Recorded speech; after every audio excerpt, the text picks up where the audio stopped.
Manalangin tayo.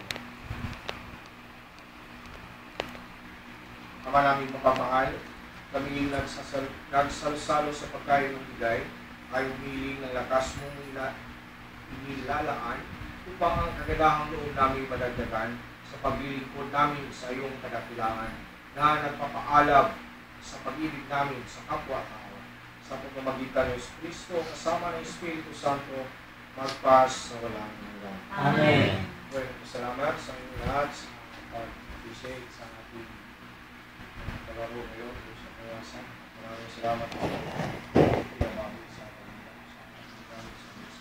Sa inyong lahat, maraming salamat po at palagparan po natin.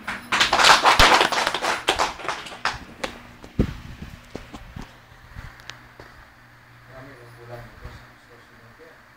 Gawin na lang naman.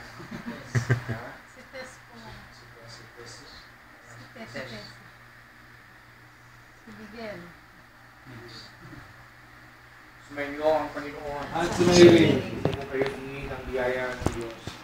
Panginoon, paspasan mo at patatagin ang isang bayanang nananalig sa iyo. Manatili nawa silang tapat sa iyo at buhay silang magalak sa awang dulot mo sa pamamagitan ni Kristo ang aming Panginoon.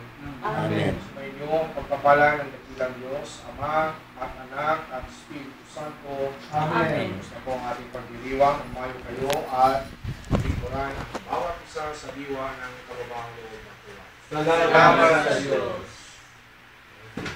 Yaya, initin mo kayo doon. Initin. Naglagang ka?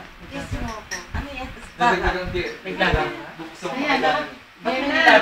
Berna, nakabigyo ka, Berna. Saan? Naglaga ako ng baka. Baka sakali. Baka sakaling naglaga ka? Ang baboy. Bangon mo. Ano luto mo? Baboy? Baboy pagkakaluto? Hindi ko nakita ng pisbibig ko sa'yo. Hindi nga ayaw pa rin. Lakas ng boses ka. Ibangon niyo ako na yun. Lumpia. Malakas ba? Kala ko yung mahina. Na mo. Lumpia. Ba? Tayo ilagi, di ba? Anong lumpia? May Bakit parang tapos na po ang isa? Ano to ulamin natin? Siyempre. Bigay niya ano yan? Papawalin natin sa Nori ba? Ano yan? Naribang tayo, magiging ito sa kanya. Ate na, sa anong oras ba tayo punta naribang? Uwi na po kami, Father. Anyo. Ha? Naribang kain ba? Naribang kain? muna. Ano kayo? Kain muna. Bowling? Kain muna, kain muna. Father, bowling na lang. Kapag walang naman yung tiyata. Mas maganda bowling. Bowling ba? Saan ba ang, si John lang ata ang hari ng bowling? Baka sumama si Father sa bola. Huwag na. Pero para sa may kasabay ako na yung papasok.